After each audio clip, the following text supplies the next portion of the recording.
The sleek silver spacecraft descended through Earth's atmosphere, its hull glowing faintly as it cut through the clouds above New York City. Unlike the UFO sightings that had populated human imagination for centuries, this arrival was expected. The United Nations Security Council had been notified 3 days prior about the incoming diplomatic vessel from the Galactic Confederation. What they hadn't expected was the urgency of the message. Dr. Elena Reyes stood on the UN headquarters roof landing pad, her dark hair whipping around her face in the wind created by the spacecraft's landing thrusters. As Earth's leading xenobiologist, she had been called in specifically for this meeting. Next to her, General Williams of the United States and representatives from China, Russia, and the European Union shifted nervously. "Remember," Elena said to the assembled group, "Delegate Zixtor's species communicates partially through mandible clicks. Try not to show surprise at his appearance."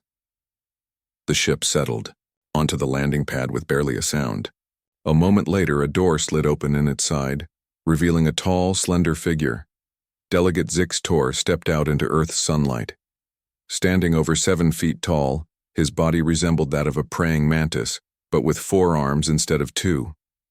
His exoskeleton shimmered with iridescent greens and blues, and his large compound eyes reflected the sunlight in rainbow patterns.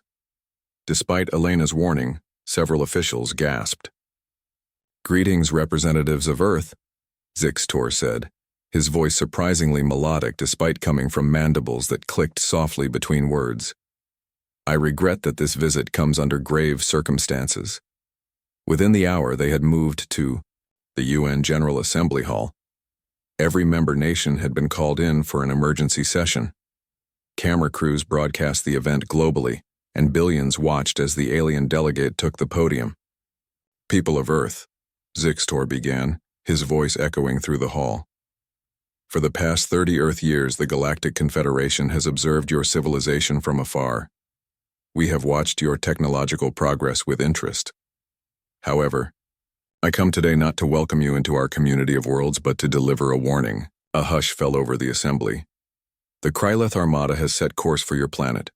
They will arrive in exactly 1 Earth month. Their intention is conquest, and no world has ever successfully resisted them." Chaos erupted in the hall. Delegates shouted questions, some in panic, others in disbelief. The Secretary General banged his gavel repeatedly until order was restored. "Who are these Kryleth?" he asked when the room had quieted. Zixtor touched a device on his wrist. Above him, a holographic image appeared showing a fearsome reptilian species with armored plates and multiple rows of teeth. "The Kryleth are the most aggressive spacefaring species known to the Confederation. They expand by conquering resource-rich worlds and enslaving local populations. Their technology far exceeds your own. Their warships number in the hundreds." Elena felt her throat tighten. "And the Confederation? Will you help us?" Zixtor's head tilted in what seemed like regret. "The Confederation operates under a strict non-intervention policy with developing worlds. We can offer information, but no military assistance." "Then, why come at all?" General Williams demanded. "To give you the option of negotiating surrender terms," Zixtor answered simply. "The Kryleth sometimes show mercy to worlds that submit without resistance." The Secretary General stood. "And if we choose to fight? Then you will lose," Zixtor stated. "But you will have 30 days to prepare your defenses." After the General Assembly, a smaller meeting was convened with the Security Council members and Dr. Reyes. In a secure conference room, they pressed Zixtor for details. "What are their weaknesses?" the Russian representative asked. "The Kryleth have few," Zixtor replied. "Their ships are heavily shielded. Their weapons include energy beams that can level your cities in minutes." "There must be something," Elena D. insisted. "Every species has vulnerabilities." Zixtor considered her words. "They evolved on a world with little environmental variation. Extreme conditions disorient them. And their command structure is rigid. They follow orders without question and struggle to adapt when plans fail." As the meeting progressed, it became clear that Earth's chances were slim. Military officials exchanged grim looks as Zixtor described previous Kryleth conquests. I will remain on Earth until their arrival, the alien delegate concluded. My diplomatic status allows this. I can provide information about their tactics, though I doubt it will change the outcome. As the meeting ended, the Security Council moved to adjourn, but Elena approached Zixtor directly. You said no one has ever defeated them. Has anyone ever truly tried? The delegate's compound eyes seemed to study her intensely. 17 civilizations have attempted resistance. None lasted more than 2 weeks. But none of those civilizations were human, Elena said firmly. Later that evening, as global leaders announced the news to their citizens, panic spread across the planet. Stock markets crashed, religious gatherings swelled. Some people rioted while others began hoarding supplies. In Washington, D.C., the president addressed the American people. We have 1 month to prepare for the greatest challenge humanity has ever faced. We will not surrender. We will stand together. Similar speeches were given around the world. Nations that had been enemies for decades suddenly found common cause. Military forces began joint planning sessions. Scientists worked around the clock analyzing the data Zixtor had provided. Dr. Elena Reyes found herself appointed to a special task force charged with finding any possible weakness in the Kryleth biology. She worked late into the night at her lab in the CDC headquarters, analyzing the limited biological data. A soft click of mandibles interrupted her concentration. You work with remarkable focus, Dr. Reyes, Zixtor said from the doorway. Elena looked up from her microscope. We're fighting for our survival. A fight you cannot win, the delegate replied, stepping into the lab. I have seen many species face extinction. Most spend their final days in prayer or pleasure, yet humans prepare for battle even when defeat is certain. That's what humans do, Elena said, turning back to her work. We don't accept the impossible. Then you are either remarkably brave or remarkably foolish, Zixtor observed. Elena smiled thinly. Sometimes there's not much difference. The alien moved closer, examining her work. The Security Council has refused my offer to negotiate surrender terms. Did you expect anything else? No, Zixtor admitted. That is why I find your species so puzzling. Your resistance is admirable but futile. Elena looked directly into his compound eyes. Maybe. But if there's even a small chance we can win, we have to try. Zixtor made a sound that might have been a sigh. Then what you attempt is madness. Maybe, Elena agreed, turning back to her microscope with renewed determination. But it's human madness, and that's something your Confederation and these Kryleth have never faced before. Outside the lab window, the sun was rising. 29 days remained until the Kryleth arrived. 29 days for humanity to prepare for a war unlike any they had ever fought, against an enemy who had never known defeat. The warning had been delivered. Now the real work would begin. Colonel Sarah Chen stood on the roof of the Pentagon, staring at the night sky through high-powered binoculars. For weeks, the world's militaries had been preparing for this moment. Now, it had arrived. There, said the radar technician beside her, pointing. Upper atmosphere crossing over the Pacific. At first, they looked like new stars appearing in the night sky. Then more appeared. And more. Soon, dozens of bright points of light hung above Earth, visible even to the naked eye. The Kryleth Armada had arrived. In the Pentagon's war room below, generals and admirals from around the world watched satellite feeds as the alien ships positioned themselves strategically around the planet. The largest vessels, each nearly 2 miles long, hovered above major cities: New York, Beijing, Moscow, London, and others. They're not attacking yet, General Williams observed, his face grim in the blue light of the monitors. Why? Dr. Elena Reyes, who had been called in as a consultant, studied the formations. Psychological warfare, she said. They want us to see their power before they strike. As if confirming her words, every electronic device on Earth, televisions, phones, computers, suddenly switched on by themselves. Static filled the screens for a moment before an image appeared, a massive reptilian creature with armored scales, and rows of teeth that would make a shark envious. People of Earth, the creature spoke in perfect English. I am War Master Drek of the Kryleth Dominion. Your world is now under our control. Resistance is not only futile, but will result in unnecessary destruction. The alien's cold eyes seem to stare directly at each viewer. You have 24 Earth hours to surrender. Your leaders must appear in person at the locations we designate. If they do not, we will demonstrate our power by destroying one major city. After that, you will have one more chance to surrender before we begin systematic elimination of population centers. The screens went dark. In the Pentagon War Room, phones began ringing immediately. The president would be arriving within the hour. No one mentioned surrender. What are our options? Colonel Chen asked, looking around the table. Conventional weapons won't penetrate their shields, a NATO commander said. We tried an experimental laser cannon 10 minutes ago. No effect. Nuclear? General Williams shook his head. The radiation would devastate our own planet. And based on Delegate Zixtor's information, it might not even work. Speaking of the Galactic Delegate, Zixtor stood quietly in the corner, observing the humans with what seemed like fascination. Colonel Chen approached him. You've seen this before, she said. 17 times, right? Did any defense work even a little bit? The mantis-like alien's head tilted. The Valerians managed to temporarily disrupt a Kryleth dreadnought's shield systems by targeting specific frequencies.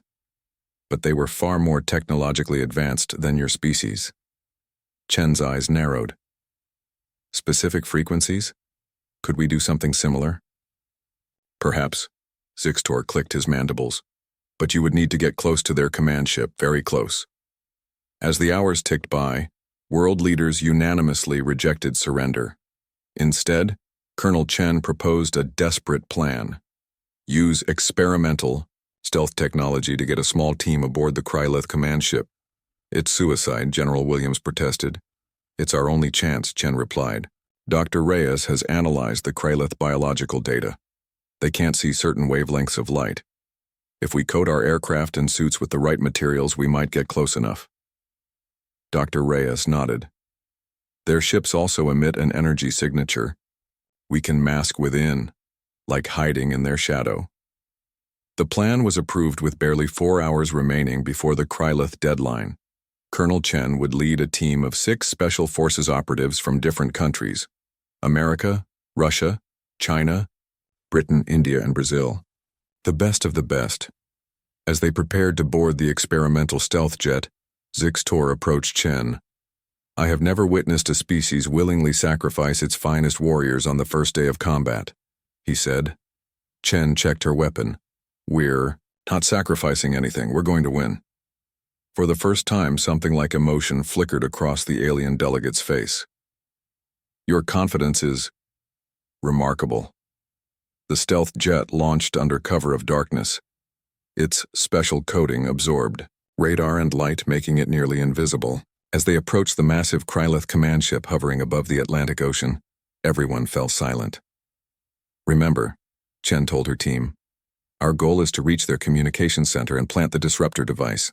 We're not trying to defeat their entire army. The jet slipped through the energy field surrounding the Kryleth vessel. For a terrifying moment, alarms blared, then fell silent as the jet's systems mimicked Kryleth energy signatures. They're not detecting us, the pilot whispered. We're approaching the outer hull. Using laser cutters, the team created an entry point and slipped inside the alien ship. The interior was hot and humid, with reddish lighting that made the curved corridors look like the inside of some giant creature. This way, Chen whispered, following the map they had created based on Zixtor's information. They encountered their first Kryleth patrol 10 minutes later, 3 armored reptilians carrying energy weapons. The human team ducked into a side passage, but one of the aliens seemed to sense something. It turned, its slitted eyes scanning the corridor. Chen held her breath. The alien took a step toward their hiding place. Then, from another corridor, came a loud command in a guttural language. The patrol immediately changed direction and marched away. They respond instantly to commands, Chen observed. No questions, no hesitation. Rigid hierarchy. The Russian operative nodded. Could be useful. They reached the communications center after evading 2 more patrols. The room was filled with Kryleth technicians monitoring holographic displays. We need a distraction, Chen Yi whispered. The Brazilian operative smiled and held up a small device. Fire alarm, universal language. He tossed it down an adjacent corridor where it began emitting smoke and heat. Alarms blared. Most of the Kryleth rushed from the room, leaving just 2 guards. The team struck fast and silently. Within seconds, they controlled the communications center. Dr. Reyes had trained Chen how to plant the disruptor device, a small box that would scramble the Kryleth command frequencies. 15 seconds to activation, Chen said, attaching it to what appeared to be the main console. Suddenly, the doors slid open. A large Kryleth wearing ornate armor entered, clearly an officer. It froze for a second, seeing the humans, then reached for a weapon. The Chinese operative fired first, hitting the alien in the shoulder. It roared in pain, but kept coming. These things are tough, the British team member shouted, joining the firefight. Chen checked the device. 5 seconds. The Kryleth officer managed to hit an alarm button before collapsing under combined fire. Immediately, the ship's corridors filled with pulsing red light. Device activated, Chen announced. Now we run. They fought their way back to the entry point, losing the Indian operative to enemy fire along the way. As they reached their jet, Chen looked back at the massive ship. Throughout its structure, systems were flickering and failing. It's working, she said. Let's go home. As their jet pulled away, chaos erupted among the Kryleth fleet. Ships began moving erratically, some nearly colliding with each other. Back. On Earth, Zixtor watched satellite feeds of the disarray with wide compound eyes. Fascinating, the delegate muttered. They adapted their tactics in mere hours. When the 24-hour deadline arrived, the Kryleth attack was chaotic and less coordinated than expected. Some cities suffered damage, but the synchronized destruction War Master Drek had threatened did not materialize. In the Pentagon war room, Colonel Chen's team was greeted with cheers as they returned, battered but victorious in their first engagement. We've won a small victory, Chen cautioned, but the real war is just beginning. On his ship in orbit, War Master Drek raged at his subordinates. How were primitives able to infiltrate our command vessel? Find who is responsible and execute them. As the Kryleth scrambled to restore their communications network, humanity gained something precious: time and the first glimmer of hope. 2 weeks into the invasion, smoke rose from cities around the world. The Kryleth had established control over key locations, major airports, military bases, and government centers. But something unexpected was happening. They were not winning as quickly as they had planned. In the underground command center beneath the Rocky Mountains, military leaders from around the world gathered to assess their situation. The facility, once a Cold War relic, now served as humanity's central command. The Kryleth have taken Beijing, Moscow, and most of Europe, General Williams reported, pointing to a digital map.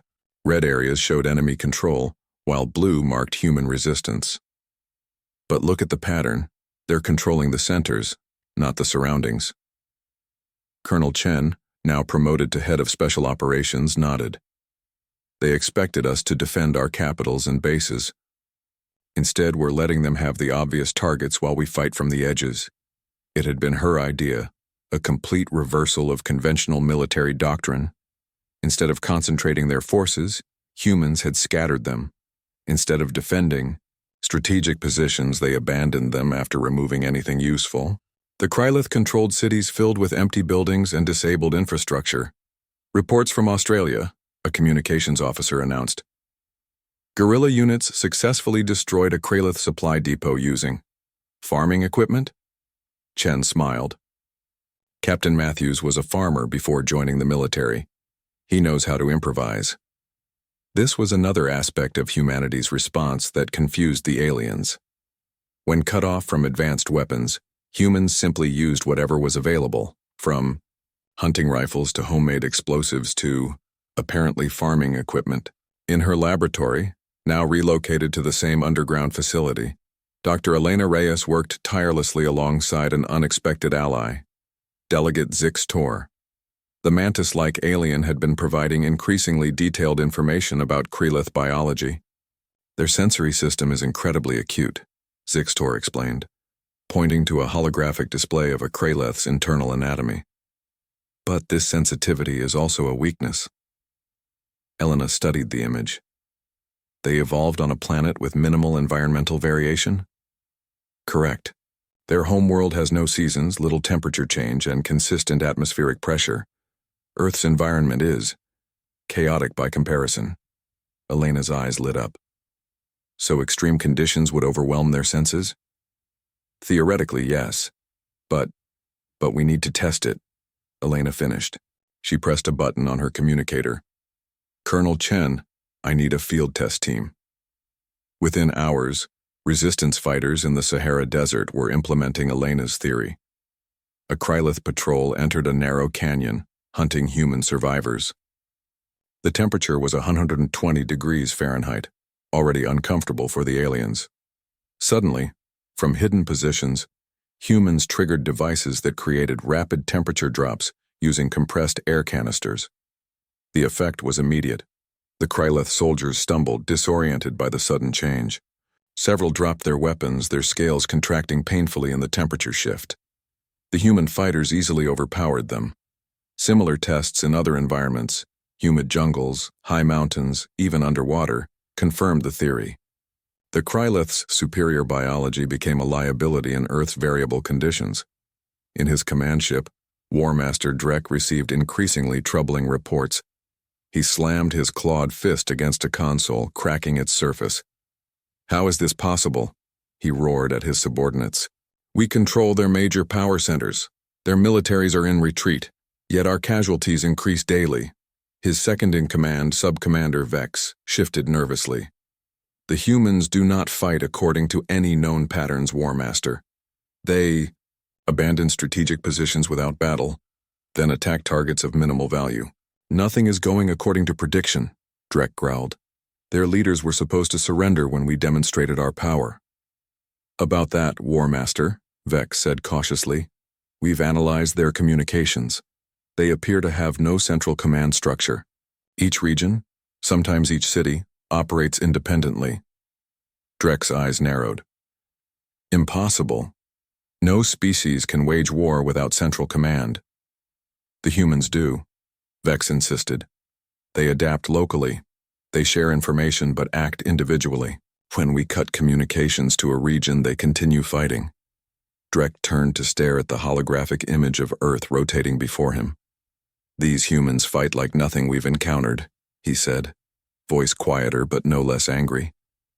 They don't break formation. They never had formations to begin with. They don't surrender when their leaders fall. Every single one fights as though they are the last line of defense. He turned back to Vex. Prepare a report to the Dominion. Request reinforcements. Across the world, humanity's resistance grew, more organized even as it appeared more chaotic to the invaders. Colonel Chen's tactics spread through encrypted channels. Hit-and-run attacks followed by immediate dispersal.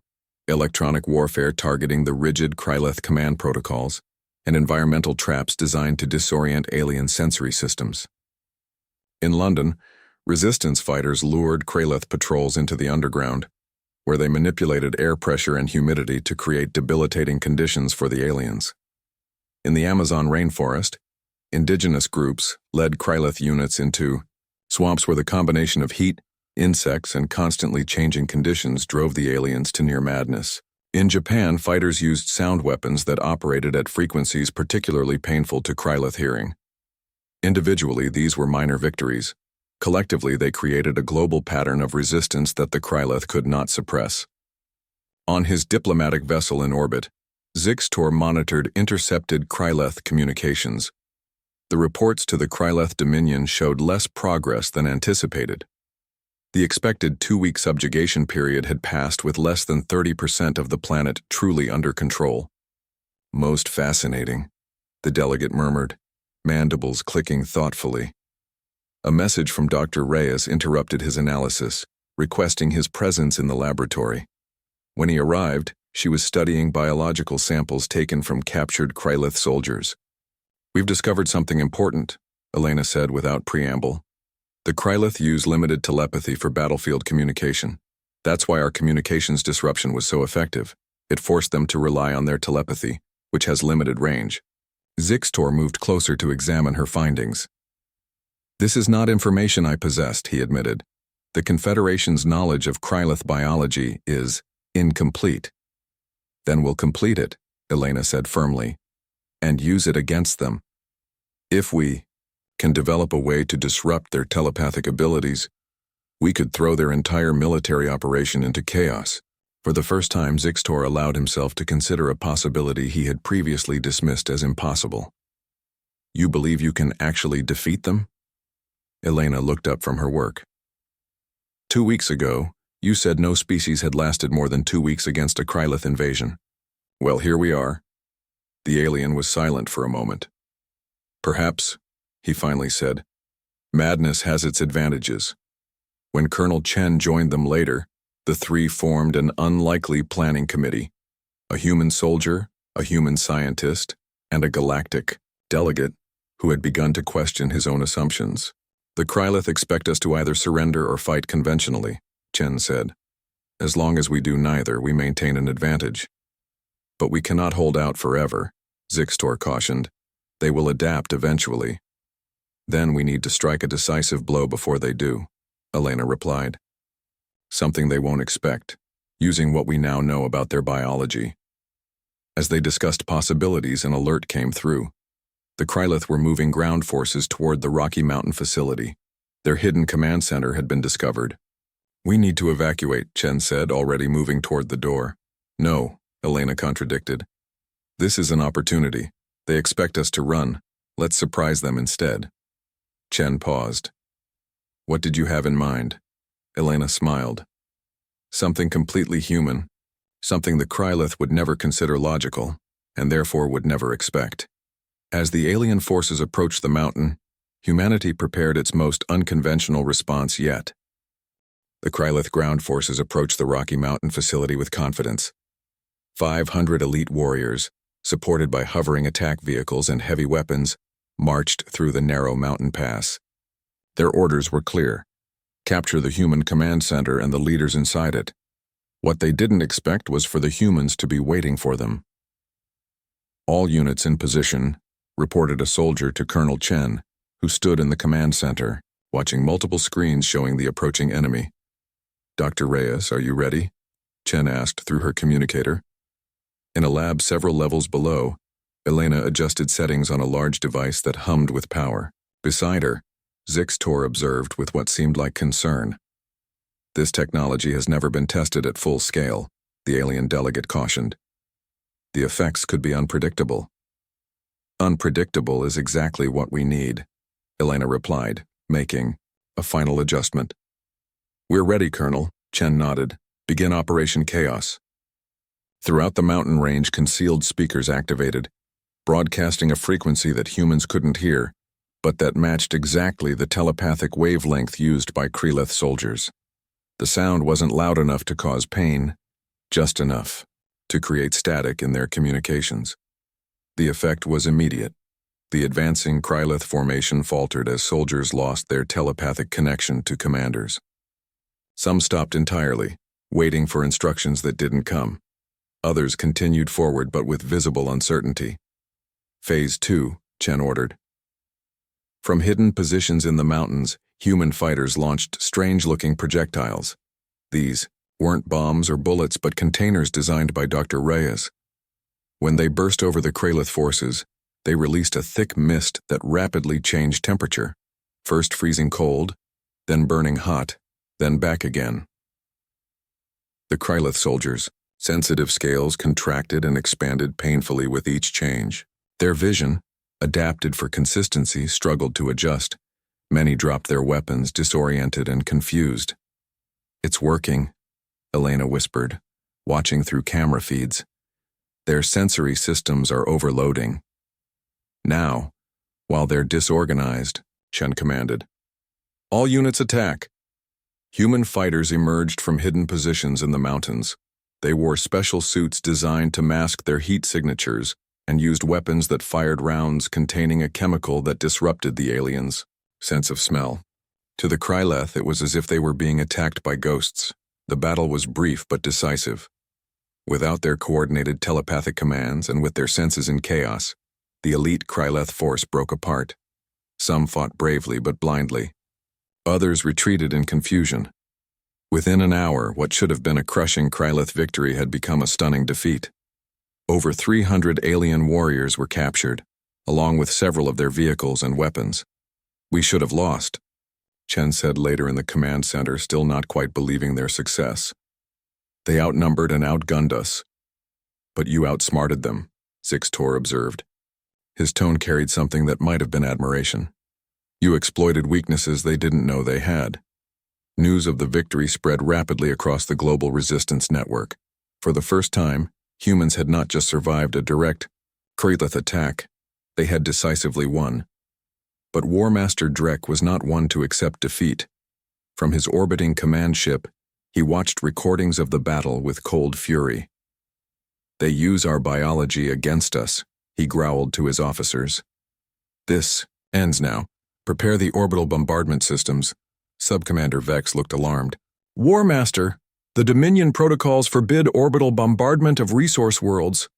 We're supposed to preserve the planet's infrastructure for—" "I know the protocols," Drek roared, his clawed hand closing around Vex's throat. "But this world defies all expectations. We will make an example of their largest cities. Break their will to resist," Vex gasped as Drek released him. "Yes, War Master. Which cities shall we target first?" Drek studied the global map. "Begin with their most populated areas. New Delhi, Tokyo, New York. Let them watch millions die.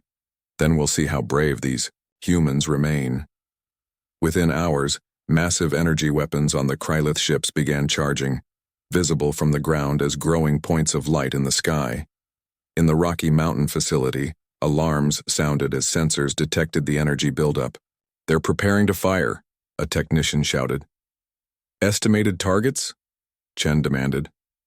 "Based on energy signatures, major population centers. They could kill millions in minutes." A grim silence fell over the command center. This was the scenario they had feared most, one where human ingenuity couldn't compete with the raw destructive power of the Kryleth fleet. "We have to evacuate the cities," someone suggested. "There's no time," Chen replied, her voice tight. "They'll fire within minutes." Dr. Reyes burst into the room, followed by Zixtor. "We have something. It's experimental, barely tested, but—" "What is it?" Chen interrupted. "A shield," Elena explained quickly.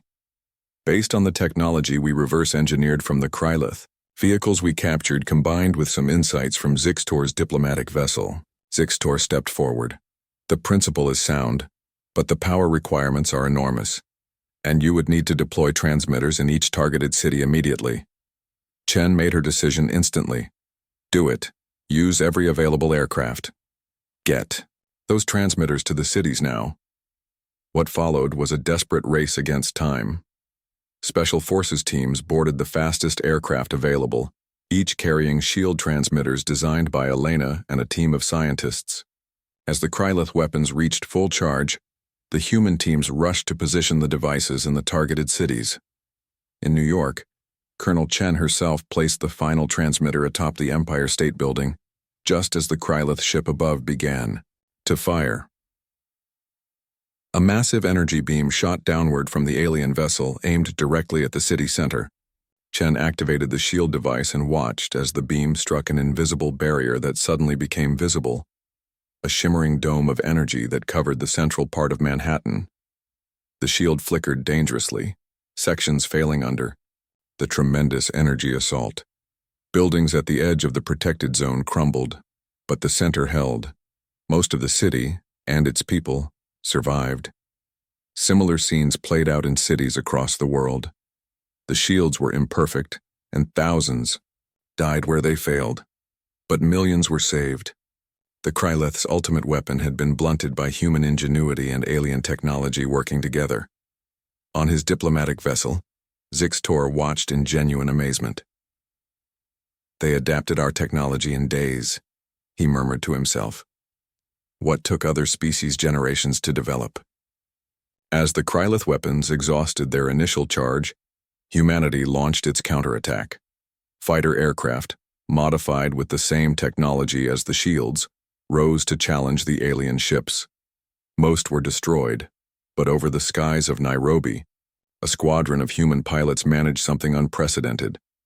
Using techniques developed by Colonel Chen, they focused their attacks on a single point in a Krylith destroyer's shield system. The combined firepower overwhelmed the alien defenses, and for the first time in known galactic history, a major Krylith vessel fell from the sky, crashing into the Indian Ocean in a massive explosion. "Impossible," whispered Zix-Tor, watching the burning ship crash. "In all Confederation history, no species has ever—" He didn't finish the sentence. There was no need. The impossible had happened. Humanity had not only survived the Krylith's most devastating attack, they had struck back. A turning point had been reached. The war was far from over, but for the first time the outcome seemed uncertain. And uncertainty, as humans had demonstrated repeatedly, was where they thrived. As military stalemate set in, Dr. Elena Reyes paced the laboratory deep in thought. The Krylith had pulled back their ships to higher orbits after losing one of their destroyers. Earth's major cities now had shield protection, though the technology remained imperfect and power-hungry. Neither side could claim victory. "We cannot win through military means alone," Elena said finally, turning to Colonel Chen and Zix-Tor. "We've survived longer than any other invaded planet, but the Krylith still have overwhelming force. Eventually, they'll find a way through our defenses." Chen nodded grimly. "We're running low on resources. Every shield generator requires rare materials we can't easily replace." "What about diplomatic options?" Elena asked, looking directly at Zix-Tor. The alien delegate's compound eyes seemed to flicker with surprise. "The Confederation has a strict non-intervention policy. I have already broken numerous protocols by assisting you." "But you've seen what's happening here," Elena pressed. "You've seen that we can fight back. That changes things, doesn't it?" Zix-Tor was silent for a long moment. "Perhaps," he admitted finally, "the situation is unprecedented. No species has ever destroyed a Krylith capital ship during an invasion. That fact alone might interest the Confederation Council." "Then, take me to them," Elena said firmly. "What?" Chen looked shocked. "If the Confederation won't intervene directly, maybe they'll listen to us." To a human voice explaining our case. "Zix-Tor's diplomatic vessel can reach them, right?" The alien nodded slowly. "My ship can reach the nearest Confederation outpost in approximately 3 Earth days, but I cannot guarantee they will receive you." "It's worth the risk," Elena insisted. "We fight on 2 fronts, here on Earth with our military and out there with diplomacy." After heated debate among Earth's remaining leaders, the plan was approved. Dr. Reyes would travel with Zix-Tor to the Confederation outpost, along with a small team including a diplomat and a military officer. Colonel Chen would remain on Earth to coordinate defense.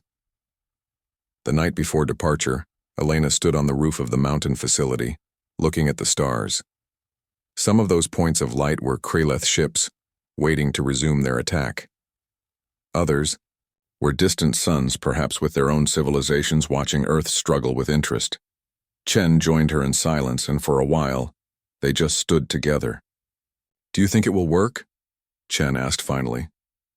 "I don't know," Elena admitted, "but we have to try every possible path. That's what humans do, right? We don't accept the impossible." The next morning, Zix-Tor's sleek diplomatic vessel rose from Earth's surface and accelerated into space, carefully avoiding Krylith patrol routes. On board, Elena and her small team prepared for a diplomatic battle unlike any humans had ever fought, one where the stakes were the survival of their entire species. During the journey, Elena spent hours with Zix-Tor, learning about Confederation, protocols, and politics. The more she learned, the more she worried. The Council rarely revises established policies, Zix-Tor explained. The non-intervention treaty with the Krylith Dominion has stood for over 300 Earth years. But surely there must be Confederation members who oppose the Krylith's expansion. Many do privately, but few will speak against them openly. The Krylith supply valuable minerals and technologies to numerous Confederation worlds. Elena's expression hardened. So it's about profit. Some things really are universal. The Confederation outpost was a massive space station orbiting a red dwarf star. Its architecture was unlike anything human eyes had ever seen, sweeping curves and impossible angles that seemed to bend reality itself. Zix-Tor's vessel docked at a secondary port, away from the main traffic areas.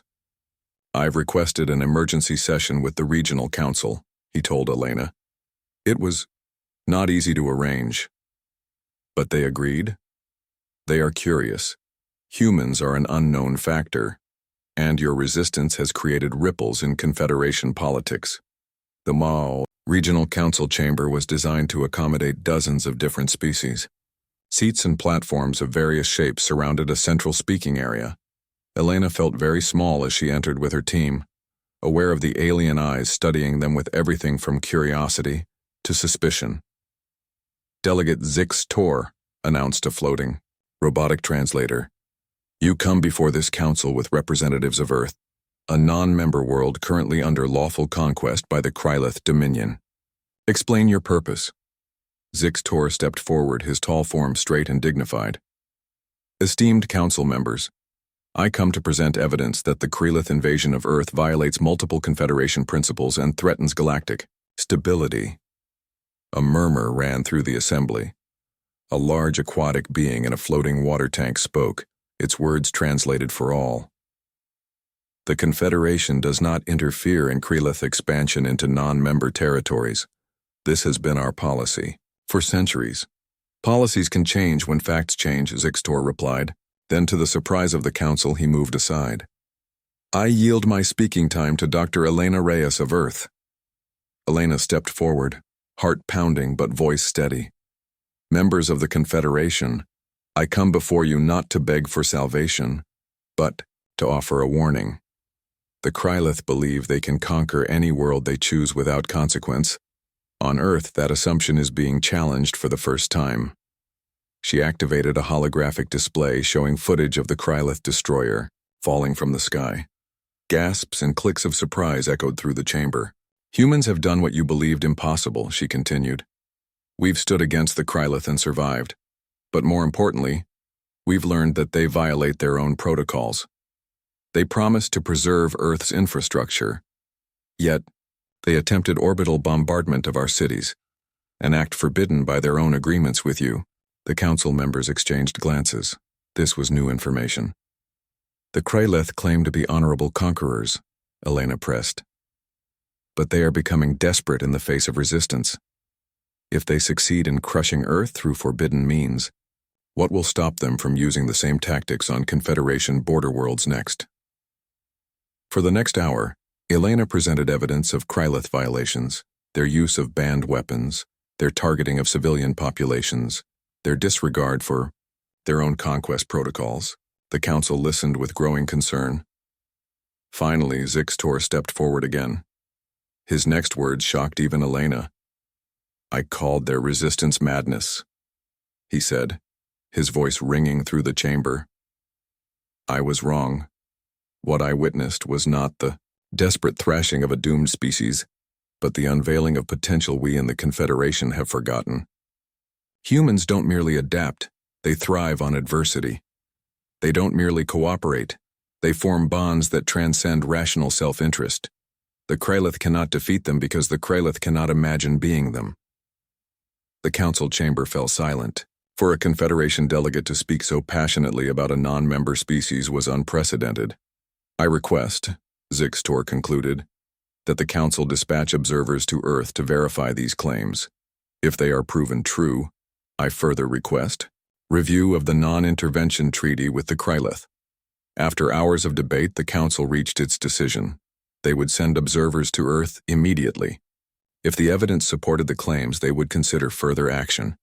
It wasn't a complete victory, but it was a beginning. As Elena and her team prepared to return to Earth, news arrived.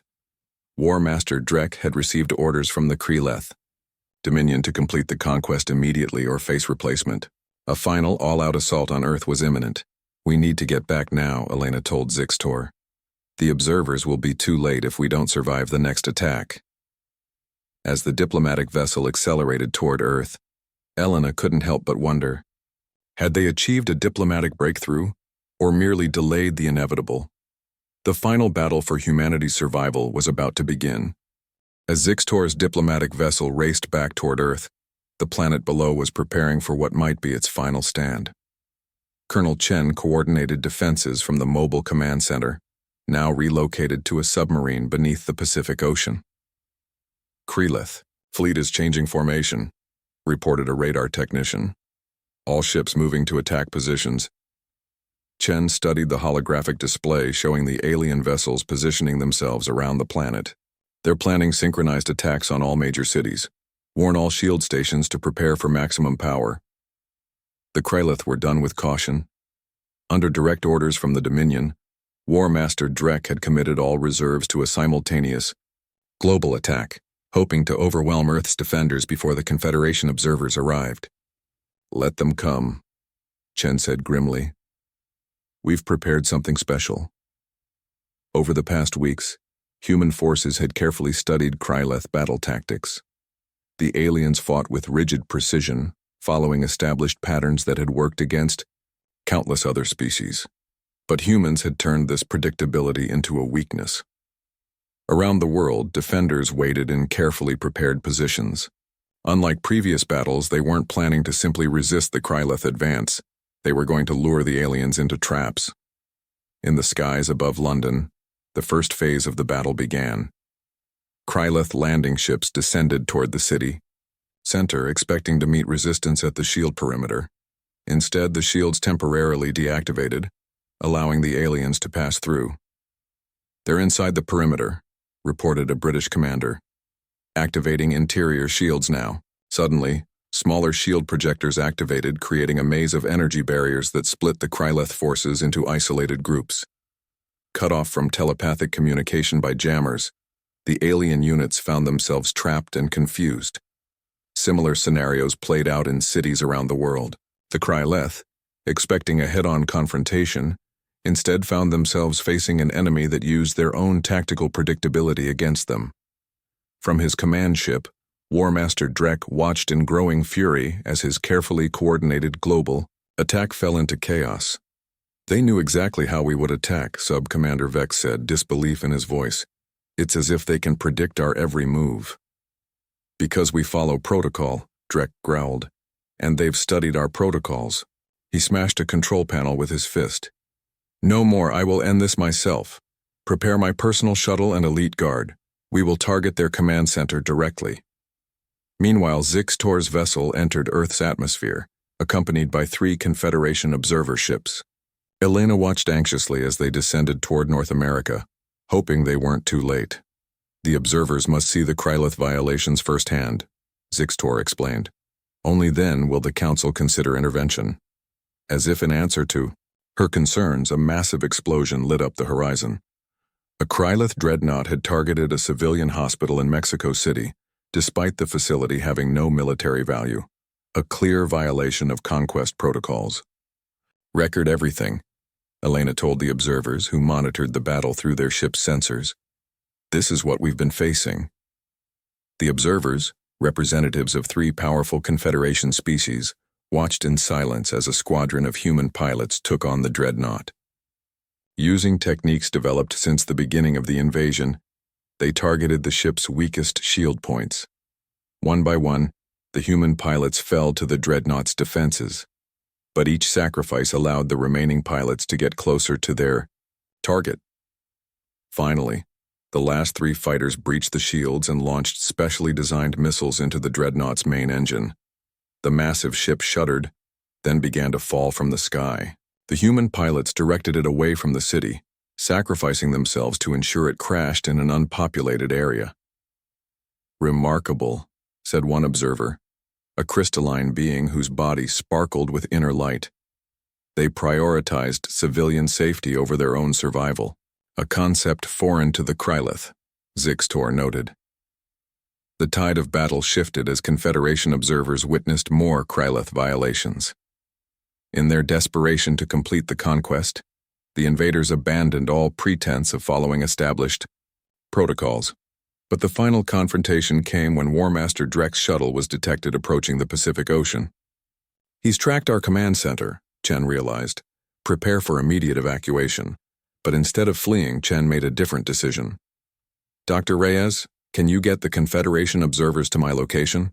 I have a plan. Using short-range teleportation technology adapted from captured Krylith equipment, Colonel Chen led a strike team directly onto Drek's command shuttle as it hovered above the ocean. The human soldiers materialized in the ship's control room, surrounding the War Master and his guards. The Krylith fought ferociously, but the humans had come prepared with weapons specifically designed against the aliens' biology. Within minutes, only War Master Drek remained standing, cornered and wounded. Chen approached him, weapon raised. Surrender and order your forces to withdraw from Earth. Drek's scaled face twisted in rage. The Krylith do not surrender. Then you'll be the first, Chen replied. This invasion is over. The Confederation is watching your violations and Earth has proven we can fight back. Leave now, and there will be no further bloodshed. For a moment, it seemed Drek might agree. Then with lightning speed he drew a hidden weapon and aimed it at Chen. Before he could fire, Elena and one of the Confederation observers teleported into the shuttle. The observer, the crystalline being, projected a field of energy that froze. Drek in place. War Master Drek, the observer announced formally. You are witnessed violating multiple sections of the Confederation Krylith Treaty, including prohibited weapons use, targeting of non-military structures, and attempted execution of an offering surrender. With their leader captured and their command structure in disarray, the Krylith forces across Earth fell into confusion. Many continued fighting, but without coordination, they were quickly overwhelmed by human defenders. 2 days later, the full Confederation Council held an emergency session. Based on the observers' reports, they took unprecedented action, formally censuring the Krylith Dominion and recognizing Earth as a protected developing world with provisional Confederation membership. The evidence is irrefutable, the Council's prime speaker announced. The Krylith have violated not only their own protocols, but the fundamental principles of the Confederation. Earth has earned our recognition through its defense of those same principles. The Krylith representative had no choice but to accept the Council's decision.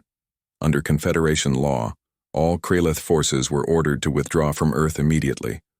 1 month after the final battle, reconstruction had begun in cities around the world. In New York, much of the skyline remained damaged, but cranes and construction equipment worked day and night to rebuild. On a rooftop overlooking the harbor, Zixtor, now appointed as permanent Confederation ambassador to Earth, stood with Dr. Reyes and Colonel Chen, watching the sunset. You know, said the alien diplomat, mandibles clicking in what the humans had learned was amusement. In all my cycles of service, I never imagined I would be remembered as the delegate who called the greatest military upset in galactic history. Madness. Chen smiled. Sometimes madness is just what the galaxy needs, Reyes added, and sometimes it takes an outsider to help us discover our own strength.